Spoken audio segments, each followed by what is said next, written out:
ಅದೇ ರೀತಿಯಲ್ಲಿ 2001ರಿಂದ 2006ರವರೆಗೂ ಜಯಲಲಿತಾ ಆಡಳಿತವನ್ನ ವಿರುದ್ಧ ಹೋರಾಟಗಳನ್ನು ಮಾಡ್ಕೊಂಡು ಬಂದಂತ ಡಿಎಂಕೆ 2006ರಲ್ಲಿ ಒಂದು ದೊಡ್ಡ ಮೈತ್ರಿಕೂಟವನ್ನ ರಚನೆ ಮಾಡಿ, ಒಂದು UPA ಮೈತ್ರಿಕೂಟವನ್ನ ರಚನೆ ಮಾಡಿ ಕಮ್ಯುನಿಸ್ಟ್ ಸೇರಿದಂತೆ ಎಲ್ಲಾ ಪಕ್ಷಗಳನ್ನ ಒಳಗಡೆ ಸೇರಿಸ್ಕೊಂಡು ಅವರು ದೊಡ್ಡ ಪ್ರಮಾಣದಲ್ಲಿ ಗೆದ್ರು.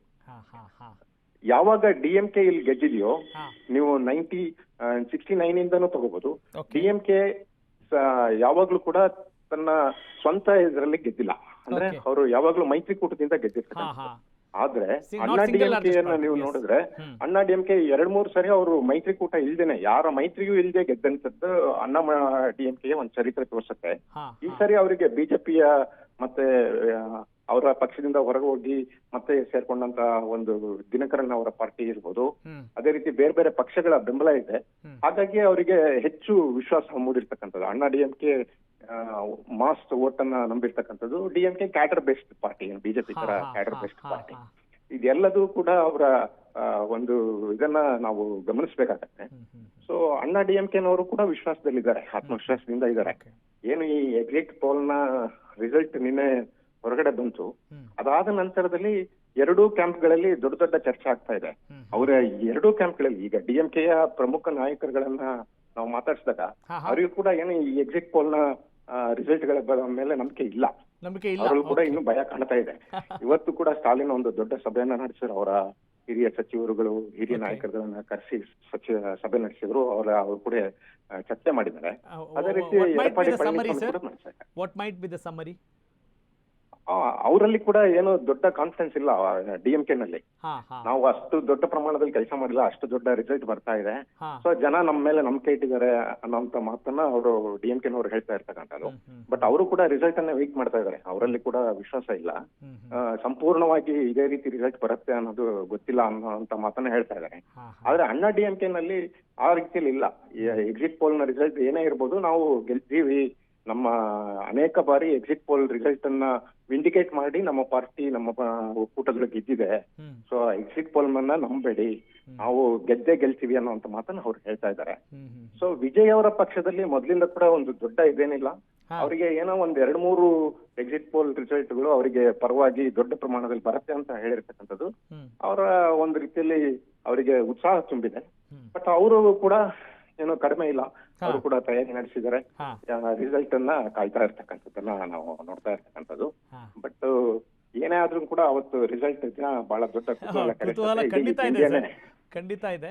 ಇಡೀ ಇಂಡಿಯಾನೇ ಈ ಕಡೆ ಗಮನ ಹರಿಸುತ್ತೆ. Sir, okay, last one question ಕುತೂಹಲಕ್ಕಾಗಿ ಕೇಳ್ತಾ ಇದ್ದೀನಿ. ಈಗ ತಮಿಳುನಾಡಿನ ಬಗ್ಗೆ ನಾವು ಇಷ್ಟೆಲ್ಲ ಚರ್ಚೆ ಮಾಡ್ತೀವಿ, ಇಲ್ಲೂ ಕೂಡ ನಮ್ಮ ರಾಜ್ಯದಲ್ಲೂ ಬಹಳ ಚರ್ಚೆ ಆಗ್ತಾ ಇರುತ್ತೆ. ನಮ್ಮ ರಾಜಕಾರಣ, ಕರ್ನಾಟಕ ರಾಜ್ಯದ ರಾಜಕಾರಣ, ಅಲ್ಲಿ ಚರ್ಚೆ ಆಗುತ್ತಾ ಈ ಪವರ್ ಶೇರಿಂಗ್ ಬಗ್ಗೆ, ಸೀಟು ಹಂಚಿಕೆ ಬಗ್ಗೆ, ಸಿದ್ದರಾಮಯ್ಯ, DK ಶಿವಕುಮಾರ್, ಈ ವಿಚಾರಗಳೇನಾದರೂ ಪ್ರಸ್ತಾಪ ಆಗೋದು ಉಂಟಾ ಅಲ್ಲಿ ಜನಸಾಮಾನ್ಯರಲ್ಲಿ, ನೀವು ಕಂಡ ಹಾಗೆ, ಕೇಳಿದ ಹಾಗೆ? ಕರ್ನಾಟಕದ ರಾಜಕೀಯದ ವಿಷಯಗಳು ಇಲ್ಲಿ ಹೆಚ್ಚು ಚರ್ಚೆ ಆಗಿದ್ದೆ ನಾನು ನೋಡಿಲ್ಲ. ನಾನು ನೋಡಿದಂತೆ ಅಲ್ಲಿನ ಅಭಿವೃದ್ಧಿ ಕೆಲಸಗಳು, ಕರ್ನಾಟಕದಲ್ಲಿ ನಡೆದಂತ ಕೆಲವೊಂದು ಅಭಿವೃದ್ಧಿ ಕೆಲಸಗಳು ಇಲ್ಲಿ ರಿಫ್ಲೆಕ್ಟ್ ಆಗುತ್ತೆ. ಹೌದಾ? ಅನೇಕ ಚರ್ಚೆಗಳು ಇಲ್ಲಿ ಬರುತ್ತೆ. ಉದಾಹರಣೆಗೆ ಸಿದ್ದರಾಮಯ್ಯ ಗೆದ್ದ ನಂತರದಲ್ಲಿ ಒಂದು ತಿಂಗಳಲ್ಲೇ ಅವರು ಅಲ್ಲಿ ಮಹಿಳೆಯರಿಗೆ 1,000 ರೂಪಾಯಿ ಏನೋ ಒಂದು ಇದನ್ನ ಸ್ಕೀಮ್ ಅನೌನ್ಸ್ ಮಾಡಿದ್ರು, ಫ್ರೀ ಬಸ್ ಅನ್ನ ಅನೌನ್ಸ್ ಮಾಡಿದ್ರು. ಅದು ಇಲ್ಲಿ ಬಹಳ ದೊಡ್ಡ ಚರ್ಚೆ ಆಯ್ತು. ಯಾಕಂದ್ರೆ ಆ ಟೈಮಿಗೆ ಸ್ಟಾಲಿನ್ ಗೆದ್ದು 2 ವರ್ಷ ಆಗ್ಬಿಟ್ಟಿತ್ತು, 2.5 ವರ್ಷ ಆಯ್ತು. ಅಲ್ಲಿನ ಇದನ್ನ ನೋಡಿದ ನಂತರದಲ್ಲಿ ಇಲ್ಲಿ ಇವರು ತಕ್ಷಣ ಕರ್ನಾಟಕದಲ್ಲಿ ಅದನ್ನ ಇಂಪ್ಲಿಮೆಂಟ್ ಮಾಡಿದ್ರಲ್ಲ, ಅದಾದ ಒಂದೇ ತಿಂಗಳಲ್ಲಿ ಇಲ್ಲಿ ಇಂಪ್ಲಿಮೆಂಟ್ ಮಾಡಿದ್ರು. ಅಂದ್ರೆ 2 ವರ್ಷದ ನಂತರದಲ್ಲಿ ಇಲ್ಲಿ ಇಂಪ್ಲಿಮೆಂಟ್ ಮಾಡಿದ್ರು. ಆ ತಿಂಗಳಿಗೆ ಮಹಿಳೆಯರಿಗೆ ಪ್ರತಿ ತಿಂಗಳು ಏನು ಹಣ ಕೊಡ್ಬೇಕು ಅಂತ, ಆತ್ಮಗೌರವ ಇದು ಹಣ ಕೊಡ್ಬೇಕು ಅಂತ ಹೇಳ್ಬಿಟ್ಟು ಅವ್ರ ಅಕೌಂಟಿಗೆ ಹಾಕುವಂತದ್ದು. ಅದೇ ರೀತಿಯಲ್ಲಿ ಉಚಿತ ಬಸ್ ಪ್ರಯಾಣ ಇದೆಯಲ್ಲ, ಕರ್ನಾಟಕದಲ್ಲಿ ಎಲ್ಲಿ ಬೇಕಾದ್ರೂ ಹೋಗ್ಬೋದು ಅನ್ನೋಂತ ಒಂದು ಇದಿದೆ, ಉಚಿತ ಪ್ರಯಾಣ ಬಸ್ ಇದು. ಅದು ತಮಿಳುನಾಡಿನಲ್ಲಿ ಬರೀ ಸಿಟಿ ಲಿಮಿಟ್ ನಲ್ಲಿ ಲೋಕಲ್ ಬಸ್ಗಳಲ್ಲಿ ಮಾತ್ರ ಉಚಿತ ಪ್ರಯಾಣ ಇತ್ತು. ಅದು ಕೂಡ ಚರ್ಚೆ ಆಯ್ತು. ಸೊ ಕೆಲವೊಂದ್ಸರಿ ಕರ್ನಾಟಕ ಒಂದ್ ಸ್ವಲ್ಪ ಹೈಲೈಟ್ ಆಗುತ್ತೆ. ಅದೇ ರೀತಿ ತಮಿಳುನಾಡಿನ ವಿಚಾರಗಳು ಕರ್ನಾಟಕದಲ್ಲಿ ಬಹಳಷ್ಟು ಡಿಸ್ಕಸ್ ಆಗುತ್ತೆ. ನಾವು ಬಹಳ ಉದಾರಿಗಳಲ್ವಾ ಸರ್ ಕರ್ನಾಟಕದವರು? ಅಲ್ಲ, ಕರ್ನಾಟಕದವರು ಹೇಳಿದೆ ಅಂತ ಹೇಳಿದ್ರೆ, ಬೇರೆ ರಾಜ್ಯದ ಎಲ್ಲ ಬೆಳವಣಿಗೆಗಳನ್ನು ಸೂಕ್ಷ್ಮವಾಗಿ ಗಮನಿಸಿ ಅವರನ್ನ ಫಾಲೋ ಮಾಡ್ತಿರ್ತೀವಿ. ಫಾರ್ ಎಕ್ಸಾಂಪಲ್, ಈಗ ಭಾಷೆ ವಿಚಾರ ಅಂತ ಬಂದ್ರೆ ತಮಿಳ್ನಾಡಿನವ್ರು ತುಂಬ ಕಟ್ಟುನಿಟ್ಟು, ನಾವಾದರೆ ಬೇರೆಯವ್ರು ಯಾವ ಭಾಷೆಯಲ್ಲಿ ಮಾತಾಡ್ತಾರೋ ಆ ಭಾಷೆಯಲ್ಲಿ ಮಾತಾಡೋಕೆ ಹೋಗ್ತೀವಿ ಅನ್ನೋದು ಒಂದು ಸಾಮಾನ್ಯ ವಾಡಿಕೆ ಇದೆ. ಹೆಂಗೆ ಆ ಭಾಷೆಯ ಬಗ್ಗೆ ಅವರಿಂದ ಒಂದು ಸ್ವಲ್ಪ ಕಲ್ತ್ಕೊಳ್ಬೇಕಲ್ಲ, ನೀವು ಗಮನಿಸಿದ್ದೇನು ಸರ್? ಹೆಂಗೆ ಇದನ್ನು ಅವರ ಆ ಭಾಷೆಯ ಸೊಗಡನ್ನು ಕಾಪಾಡ್ಕೊಳ್ತಾರೆ ಅಂತ ಒಂದು ಸ್ವಲ್ಪ ಹೇಳ್ಬೋದಾ ನಮ್ಮ ಜನರಿಗೆ ಅಥವಾ ನಮಗೆ? ಇಲ್ಲ, ವಿಷಯ ಏನಂದ್ರೆ ನಮಗೆ ಕನ್ನಡಿಗರಿಗೆ ಎಲ್ಲಾ ಭಾಷೆ ಮೇಲೆ ಒಂದು ಅಭಿಮಾನ ಅಂತಲ್ಲ, ಎಲ್ಲರನ್ನು ನಾವು ಪ್ರೀತಿಸ್ತೀವಿ. ಬೇರೆ ಭಾಷೆಗಳನ್ನ ಬಂದಾಗ ನಾವು ಅದನ್ನ ಕಲಿಬೇಕು, ಇಲ್ಲ ಅದರಲ್ಲಿ ಮಾತಾಡಿ ನಾವು ಪ್ರದರ್ಶನ ಮಾಡ್ಕೋಬೇಕು ಅಂತ ಹೇಳಿ ಹೋಗ್ತೀವಿ. ತಮಿಳುನಾಡಿನಲ್ಲಿ ಇರ್ತಕ್ಕಂಥವ್ರಿಗೆ ಆ ಭಾಷೆ ಬರೋದಿಲ್ಲ, ಮೊದಲನೇದಾಗಿ ಅದನ್ನ ನಾಲಿಗೆ ತಿರ್ಗಲ್ಲ. ಹಾಗಾಗಿ ಸ್ವಲ್ಪ ಗಮನ ಇಟ್ಟು ಹೋಗ್ತಾರೆ. ಈಗ ನೀವು ಕರ್ನಾಟಕದಲ್ಲಿ ಇರ್ತಕ್ಕಂಥ ತಮಿಳರನ್ನ ನೋಡಿದ್ರೆ ಅವರಷ್ಟು ಸ್ಪಷ್ಟವಾಗಿ ಚೆನ್ನಾಗಿ ಕನ್ನಡ ಮಾತಾಡೋ ಅಂತ ಬೇರೆಯವ್ರನ್ನ ನೋಡ್ಲಿಕ್ಕೆ ಅವ್ರಿಗೆ ಬಹಳ ಚೆನ್ನಾಗಿ ಮಾತಾಡ್ತಾರೆ ಅಲ್ವಾ. ಈ ತಮಿಳ್ನಾಡಿನಲ್ಲಿ ಬಂದಾಗ ಒಂದು ಇದು ಇರುತ್ತೆ. ಇಲ್ಲಿ ಕೂಡ ಎಲ್ಲಾ ರೀತಿಯ ಇದು ಇದೆ, ಎಲ್ಲ ಒಂದು ಇದನ್ನ ಇದು ಮಾಡ್ತಾರೆ. ಇಲ್ಲಿರ್ತಕ್ಕಂಥ ತಮಿಳರು ಇತ್ತೀಚೆಗೆ ದಕ್ಷಿಣ ಭಾರತದ ಬೇರೆ ಭಾಷೆಗಳ ಮೇಲೆ ಹೆಚ್ಚು ವಿಶ್ವಾಸವನ್ನ, ಭಾಷೆಗಳನ್ನು ಕಲಿಯೋದ್ರಲ್ಲಿ ಆಸಕ್ತಿ ತೋರಿಸ್ತಾ ಇರತಕ್ಕಂಥದ್ದು ಇತ್ತೀಚಿನ ದಿನಗಳಲ್ಲಿ ನಾವು ನೋಡ್ಬೋದು. ಅದೇ ರೀತಿ ಕರ್ನಾಟಕದಲ್ಲಿ ಕೂಡ ಏನು ಹಿಂದಿ ಅನ್ನುವಂಥದ್ದು ಇದು ಕಾಮನ್ ಎದುರಿ ಒಂದು ವಿರೋಧಿ ಆಗ್ಬಿಟ್ಟಿದೆ. ಮೊದಲು ಹಿಂದಿಗೆ ವಿರುದ್ಧವಾಗಿ ತಮಿಳುನಾಡಿನಲ್ಲಿ ಹೋರಾಟಗಳು ಹೆಚ್ಚಾಗಿ ಆಗ್ತಾ ಇದ್ದು, ಈಗ ಕರ್ನಾಟಕದಲ್ಲಿ ತಮಿಳುನಾಡಿಗೆ 2 ಪಟ್ಟು 3 ಪಟ್ಟು ದೊಡ್ಡ ಪ್ರಮಾಣದಲ್ಲಿ ಕರ್ನಾಟಕದಲ್ಲಿ ಹೋರಾಟ ನಡೀತಾ ಇದೆ. ಹಾಗಾಗಿ ತಮಿಳುನಾಡು ಅನೇಕ ಬಾರಿ ಹೋರಾಟಗಳಲ್ಲಿ ಇರ್ಬೋದು, ಇಲ್ಲ ಜನಪರ ಕಲ್ಯಾಣ ಕಾರ್ಯಕ್ರಮಗಳಲ್ಲಿ ಇರ್ಬೋದು, ಅದನ್ನ ಜಾರಿ ಮಾಡೋದ್ರಲ್ಲಿ ಫಸ್ಟ್ ಪ್ಲೇಸ್ ಅಲ್ಲಿ ಇರ್ಬೋದು. ಅದನ್ನ ಇಂಪ್ರೂವೈಸ್ಡ್ ವರ್ಷನ್ ಅಲ್ಲಿ ಕರ್ನಾಟಕದಲ್ಲಿ ಇಂಪ್ರೂವ್ ಆಗುತ್ತೆ ಅನ್ನುವಂಥದ್ದು ಮಾತು ಕೂಡ ನಾವು ಹೇಳ್ಬೋದು ಅನ್ಸುತ್ತೆ, ನನ್ನ ಅಭಿಪ್ರಾಯದಲ್ಲಿ. ಕರೆಕ್ಟ್. ಈಗ ಭಾರತೀಯ ಜನತಾ ಪಕ್ಷ ಅಲ್ಲಿ ಬಹಳ ಕಸರತ್ತು ಮಾಡಬೇಕು, ಅಲ್ಲಿ ಒಂದಿಷ್ಟು ಕುಸ್ತಿ ಮಾಡಬೇಕು, ಅಷ್ಟು ಸುಲಭ ಇಲ್ಲಲ್ಲ ಅವರಿಗೆ ಅನ್ನೋ ಮಾತಿದೆ ಅಲ್ಲ, ಅದು ಯಾವ ಕಾರಣಕ್ಕಾಗಿ ಅಂತ ಅನ್ಸುತ್ತೆ ನಿಮಗೆ? ಅದು ಭಾರತೀಯ ಜನತಾ ಪಕ್ಷ ಅವರೇ ಆತ್ಮಾವಲೋಕನ ಮಾಡ್ಕೋಬೇಕಾಗತ್ತೆ. ಯಾಕಂದ್ರೆ ಭಾರತೀಯ ಜನತಾ ಪಕ್ಷದವರು ಕರ್ನಾಟಕದಲ್ಲಿ ಬೆಳೆದಂತ ವಿಧ ಬೇರೆ, ತಮಿಳ್ನಾಡಿನಲ್ಲಿ ಅವರು ಅದನ್ನ ಬೆಳೆಸ್ತಾ ಇರ್ತಕ್ಕಂಥ ಅವ್ರಿಗೆ ಸವಾಲಾಗ್ತಾ ಇರೋ ಅಂಶ ಯಾವುದು ಅಂತ ಅನ್ಸುತ್ತೆ ತಮ್ಗೆ? ಯಾಕಂತ ಹೇಳಿದ್ರೆ ಅವರು ಈಗ ನೋಡಿ ಪಶ್ಚಿಮ ಬಂಗಾಳದಲ್ಲೂ ಕೂಡ ದೊಡ್ಡ ಫೈಟನ್ನು ಕೊಡ್ತಾ ಇದ್ದಾರೆ ಅನ್ನೋ ಮಾಹಿತಿ ಇದೆ. ಆದರೆ ಕೇರಳ ಆಗಲಿ ತಮಿಳ್ನಾಡಾಗಲಿ ಆ ಮಟ್ಟದ ಒಂದು ಏನು ಸನ್ನಿವೇಶವನ್ನು ನಿರೀಕ್ಷೆ ಮಾಡ್ಲಿಕ್ಕೆ ಸಾಧ್ಯ ಆಗಲ್ಲ. ನಿಮ್ಮ ಪ್ರಕಾರ ಒಬ್ಬ ಹಿರಿಯ ಪತ್ರಕರ್ತರಾಗಿ ನೀವು ಇದನ್ನ ಹೇಗೆ ನೋಡ್ತೀರಿ ಅಂತ?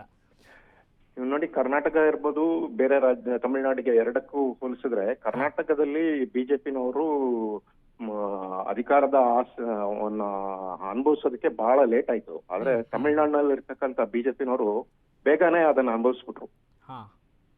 ಹೆಂಗೆ ಅಂದ್ರೆ ಮೈತ್ರಿಕೂಟದ ಮೂಲಕ.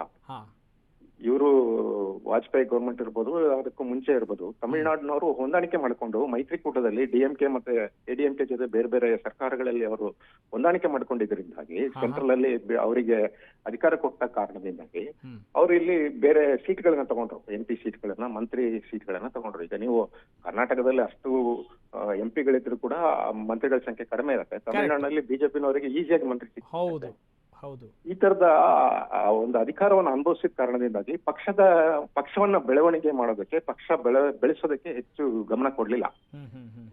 ಬಿಜೆಪಿ ಅನ್ನೋಂಥದ್ದು ಕ್ಯಾಡರ್ ಬೇಸ್ಡ್ ಪಾರ್ಟಿ. ಅವ್ರು ಏನು ಕೆಳ ಹಂತದಿಂದ ಪಕ್ಷದ ಕಾರ್ಯಕರ್ತರ ಮೇಲೆ ನಿಲ್ಬೇಕಾದಂತ ಪಕ್ಷ, ಅದು ಇಲ್ಲಿ ಮಾಸ್ ಬೇಸ್ಡ್ ಆಗಿದೆ. ತಮಿಳುನಾಡಿನಲ್ಲಿ ಅವರಿಗೆ ಕ್ಯಾಡರ್ ಕಡಿಮೆ, ಪ್ರತಿ ಇದರಲ್ಲಿ ಕ್ಯಾಡರ್ಸ್ ಕಡಿಮೆ. ಆಮೇಲೆ ಅಲ್ಲಿ ಪಕ್ಷ ಬೆಳೆಸೋದಕ್ಕೆ ಕರ್ನಾಟಕದಲ್ಲಿ RSS ನ ಒಂದು ದೊಡ್ಡ ಬ್ಯಾಕ್ ಬೋನ್ ಇದೆ. RSS ಬಿಜೆಪಿಯ ಹೊಂದಾಣಿಕೆ ಇದೆ. ತಮಿಳುನಾಡಿನಲ್ಲಿ RSS ಕೂಡ ದೊಡ್ಡ ಪ್ರಮಾಣದಲ್ಲಿ ಬೆಳೆದಿಲ್ಲ. ಯಾಕಂದ್ರೆ RSS ನ ನೀತಿ ನಿಲುವುಗಳು ಇಲ್ಲಿನ ತಮಿಳುನಾಡಿನ ಒಂದು ಜನರ ಒಂದು ಇದಕ್ಕೆ ಸಂಸ್ಕೃತಿಗೆ ಅಷ್ಟು ಹೊಂದಿಕೆ ಆಗಲ್ಲ ಅಂತೀರಾ? ಹೊಂದ್ಕೊಂಡಿಲ್ಲ. ಇಲ್ಲಿ ಎಲ್ಲರನ್ನು ಇದ್ ಮಾಡ್ತಾರೆ. ಏನೋ ಒಂದು ಅಲ್ಪಸಂಖ್ಯಾತ ನೀತಿ ಇರ್ಬೋದು, ಇಲ್ಲ ಬೇರೆ ಬೇರೆ RSS ನ ನಿಲುವುಗಳು ಇರ್ಬೋದು, ಬಿಜೆಪಿ ನಿಲುವುಗಳು ಇಲ್ಲಿನ ಜನರಿಗೆ ಅದು ಸರಿಯಾದಂತ ಒಂದು ಹೊಂದಾಣಿಕೆ ಆಗಿಲ್ಲ ಅಂತದ್ದು. ಇನ್ನೊಂದು, ಬಿಜೆಪಿ ಅವರು RSS ನ ವಿಚಾರಗಳನ್ನಿರ್ಬೋದು, ಅವರ ವಿಚಾರಗಳನ್ನ ಜನರ ಅಂದ್ರೆ ತಳಮಟ್ಟದ ಜನರಿಗೆ ತಲುಪಿಸೋದಕ್ಕೆ ವಿಫಲರಾಗಿರ್ಬೋದು, ಅದನ್ನ ಸರಿಯಾಗಿ ತಲುಪಿಸಿಲ್ಲ ಅಂತ ಕಾಣುತ್ತೆ. ಸೊ ಹಾಗಾಗಿ ಇಲ್ಲ, ಅವ್ರ ಬೆಳವಣಿಗೆಗೆ ಆಗ್ಲಿಲ್ಲ. ಇನ್ನೊಂದು, ಹೊಂದಾಣಿಕೆ ಮೂಲಕ ಈಸಿಯಾಗಿ ಸಿಗ್ಬೇಕಾದ್ರೆ ಯಾಕೆ ಇಷ್ಟೆಲ್ಲ ಕಸರತ್ ಮಾಡ್ಬೇಕು, ಜನರ ಹತ್ರ ಹೋಗ್ಬೇಕು ಅನ್ನೋ ಕಾರಣದಿಂದಾಗಿ ಅವರು ಕೂಡ ಅದನ್ನ ನಿರ್ಲಕ್ಷ್ಯ ಮಾಡಿರ್ಬೋದು. ಅಲ್ಲ, ಈಗ ಈ ಸನಾತನ ಧರ್ಮದ ಬಗ್ಗೆ ಅವಹೇಳನ ಆಗ್ತಾ ಇರುತ್ತಲ್ಲ ತಮಿಳುನಾಡಿನಲ್ಲಿ, ಹಾಗೆ ಅದಕ್ಕೆ ಪ್ರತಿಯಾಗಿ ದೊಡ್ಡ ಮಟ್ಟದ ಏನು ಚಳವಳಿಗಳು ನಡೆಯುವಂಥದ್ದನ್ನೆಲ್ಲ ನಾವು ನೋಡೋದೇ ಇಲ್ಲ ಅಂತ ಅನ್ಸುತ್ತೆ ನಾವು ಇಲ್ಲಿ ಗಮನಿಸಿದಾಗೆ. ನೀವು ಇಲ್ಲ ಇಲ್ಲ ಅವ್ರಿಗೆ ಇಲ್ಲಿ ಬೇಸೆ ಇಲ್ಲ ಅಂದಕ್ಕಾದ್ರೆ ಎಲ್ಲಿ ಹೋರಾಟ ಮಾಡ್ತಾರೆ? ಜನ ಇದ್ರೆ ತಾನೇ ಹೋರಾಟ ಮಾಡ್ತಾರೆ. ಕ್ವಶನ್ ಎಟ್ ಆಲ್ ಅಂತೀರಾ? ಒಂದು ಎರಡನೇದಾಗಿ ಇವ್ರ ವಿಚಾರಗಳನ್ನ ಜನರಿಗೆ ತಲುಪೋದೇ ಇಲ್ಲ. ಇವ್ರು ಎಲ್ಲೋ ಒಂದು ಲೆವೆಲ್ ನಲ್ಲೇ ನಿಂತೋಗ್ಬಿಡತ್ತೆ. ಈಗ ಕೇಂದ್ರದಿಂದ ಒಂದು ಸೂಚನೆ ಬಂದ್ರೆ ಬಿಜೆಪಿನಲ್ಲಿ, ಅದು ನೀವು ಕರ್ನಾಟಕದಲ್ಲಿ ನೋಡಿದ್ರೆ ಒಂದು ಮನೆಗೆ ಸ್ಟ್ರೀಟಿಗೆ ಹೋಗಿರತ್ತೆ. ತಮಿಳ್ನಾಡಲ್ಲಿ ಅದೆಲ್ಲ ಚೆನ್ನೈನಲ್ಲ ನಿಂತೋಗ್ಬಿಡತ್ತೆ ಅಂತ. ಯಾಕಂದ್ರೆ ಬೇಸ್ವರೆಗೂ ಹೋಗಲ್ಲ, ಅದನ್ನ ತಲುಪಿಸೋದಿಲ್ಲ. ಬಿಜೆಪಿಗೆ ವೋಟರ್ಸ್ ಇದಾರೆ, ಇಲ್ಲ ಅಂತಿಲ್ಲ. ಬಿಜೆಪಿ ದೊಡ್ಡ ಪ್ರಮಾಣದ ವೋಟರ್ಸ್ ಇದಾರೆ. ಅವ್ರನ್ನ ಸಂಪರ್ಕ ಮಾಡೋದ ಇಲ್ಲ ಅವ್ರನ್ನ ವೋಟ್ ಆಗಿ ಅದನ್ನ ಬೂತ್ ವರ್ಗು ವೋಟ್ ಹಾಕ್ಸ್ಕೊಳ್ಳೋಂತ ಕೆಲಸ ಇವ್ರು ಮಾಡಿಲ್ಲ. ಒಟ್ಟಿನಲ್ಲಿ ಈ ಬಾರಿಯ ಚುನಾವಣೆಯಲ್ಲಿ ಟಿವಿಗೆ ಒಂದು ಸ್ಪಾರ್ಕ್ ಕ್ರಿಯೇಟ್ ಮಾಡ್ತಿದೆ ಅಂತ ಫೈನಲ್ ಸಿಂಗಲ್ ವರ್ಡ್ ಅಲ್ಲಿ ಹೇಳ್ಬೋದು ಸರ್? ಹೌದು, ವೋಟಿಂಗ್ ಡೇ ವರ್ಗೂ ಒಂದು ಸ್ಪಾರ್ಕ್ ಕ್ರಿಯೇಟ್ ಮಾಡಿದ್ರು ಜನರಲಿ ಚರ್ಚೆ. ಬಟ್ ಅದು ವೋಟ್ ಆಗಿ ಕನ್ವರ್ಟ್ ಆಗಿದೆಯಾ ಇಲ್ಲ ಅನ್ನೋದನ್ನ ನೋಡ್ಬೇಕು. ಯಾಕಂದ್ರೆ ಕ್ರಿಯೇಟ್ ಮಾಡಿದ್ದಂತೂ ನಿಜ. ಯಾಕಂದ್ರೆ ವಿಜಯ್ ಅವರ ಚುನಾವಣಾ ಪ್ರಚಾರಗಳ ರ್ಯಾಲಿಗಳಲ್ಲಿ ಸೇರಿದಂತ ಜನ ಅವರ ನಿಮಗೂ ಕೂಡ ಕುತೂಹಲ ಇದೆ ಹಾಗಿದ್ರೆ? ನಿಮಗೂ ಬಹಳ ಕುತೂಹಲ ಇದೆ? ಖಂಡಿತ ಕುತೂಹಲ ಇದೆ. ನನ್ನ ವೈಯಕ್ತಿಕ ಅಭಿಪ್ರಾಯದಲ್ಲಿ ಹೇಳ್ಬೇಕಂದ್ರೆ ವೋಟ್ ಆಗಿ ಕನ್ವರ್ಟ್ ಆಗಿಲ್ಲ ಅಂತ ಕಾಣುತ್ತೆ. ನಾವು ಅನೇಕರನ್ನ ಮಾತಾಡಿಸಿದಂತ ಸಂದರ್ಭದಲ್ಲಿ ಹಂಗ್ ಅಸೆಂಬ್ಲಿ ಬರಬಹುದು ಅನ್ನುವ ಈಗ ಅಂದಾಜಿದೆಯಾ ನಿಮ್ಗೆ? ವೈಯಕ್ತಿಕ ಅಭಿಪ್ರಾಯ ಅಂತ ಹೇಳಿದ್ದಕ್ಕೆ ಹೇಳ್ತಾ ಇದ್ದೀನಿ. ಆ ತರ ಸಿಚುವೇಶನ್ ಕ್ರಿಯೇಟ್ ಆಗ್ಬಹುದು, ಆ ಸಾಧ್ಯತೆ ಇದೆ ಅಂತೀರಾ ಜಾಸ್ತಿ? ಈಗ ವಿಜಯ್ ಅವರ ಪಕ್ಷ ಈಗ ಏನಾಗಿದೆ, ಡಿಎಂಕೆದು ವೋಟ್ಗಳನ್ನ ಕೆಲವೊಂದು ಕಡೆ ಕಿತ್ಕೊಂಡಿದೆ, ಎಡಿಎಂಕೆ ವೋಟ್ಗಳನ್ನ ಕಿತ್ಕೊಂಡಿದೆ. ಯಾರ ವೋಟನ್ನ ಹೆಚ್ಚಾಗಿ ಕಿತ್ಕೊಂಡಿದೆ ಅನ್ನೋದ್ರ ಮೇಲೆ ಈ ಎಲೆಕ್ಷನ್ ರಿಸಲ್ಟ್ ಡಿಪೆಂಡ್ ಆಗಿರ್ತಕ್ಕಂಥದ್ದು. ತಮಿಳುನಾಡಿನ ಇತಿಹಾಸ ನೋಡಿದಾಗ ಯಾವಾಗಲೂ ಫ್ರಾಕ್ಚರ್ಡ್ ಮ್ಯಾಂಡೇಟ್ ಬಂದಿಲ್ಲ. ಪ್ರತಿ ಸರಿನೇ ಯಾರಿಗಾದ್ರೂ ಒಬ್ರಿಗೆ ಬಹುಮತ ಸಿಕ್ಕಿರುತ್ತೆ. ಆ ರೀತಿಯ ರಿಸಲ್ಟ್ ಬಂದ್ರೆ ಸರಿ. ಅಸೆಂಬ್ಲಿ ಬರುವಂತ ಸಾಧ್ಯತೆ ಬಹಳ ಕಡಿಮೆ. ಹಂಗ ಅಸೆಂಬ್ಲಿ ಆದ್ರೆ ದೊಡ್ಡ ಪ್ರಮಾಣದ ಪಕ್ಷಾಂತರಗಳು ಅಥವಾ ಒಂದು ಒಕ್ಕೂಟದಲ್ಲಿ ಇರ್ತಕ್ಕಂಥ ಪಕ್ಷಗಳು ಇನ್ನೊಂದು ಒಕ್ಕೂಟಕ್ಕೆ ಬೇರೆ ಮೈತ್ರಿಗೆ ಹೋಗುವಂತ ಸಾಧ್ಯತೆ ಇದೆ. Thank you sir, thank you very much for your words. ತಮ್ಮ ಈ ಸುದೀರ್ಘ ಮಾತುಕತೆಗೆ ಅಶ್ವವೇಗ ನ್ಯೂಸ್ನ ಪರವಾಗಿ ಧನ್ಯವಾದಗಳು. ಓಕೆ, ಟಿವಿಗೆ ದೊಡ್ಡ ಮಟ್ಟದಲ್ಲಿ ಹೆಸರನ್ನು ಮಾಡ್ತಾ ಇದೆಯಾ ಇಲ್ವಾ ಸದ್ಯಕ್ಕೆ ಆ ಕುತೂಹಲ ಇದೆ. ಆದರೆ ವಾಸ್ತವ ಸತ್ಯಾಂಶ ಏನು ಅನ್ನೋದನ್ನು ಮೇ 4ನೇ ತಾರೀಕಿಗೆ ನಾವು ಕಾಯಲೇಬೇಕು. ಹಾಗೆ ನಮ್ಮ ರಾಜ್ಯದಲ್ಲೂ ಕೂಡ ಏನಾಗುತ್ತೆ ಉಪಚುನಾವಣೆಗಳು ಅನ್ನೋದನ್ನು ಕೂಡ ಕಾದು ನೋಡೋಣ ಅಂತ ಹೇಳ್ತಾ ಈ ಹೊತ್ತಿನ ಬುಲೆಟಿನ್ ಮುಗಿಸ್ತಾ ಇದ್ದೀನಿ. That's all for now. ನಾನು ನಿಮ್ಮ ರಾಘವ ಸೂರ್ಯ. ನಮಸ್ಕಾರ.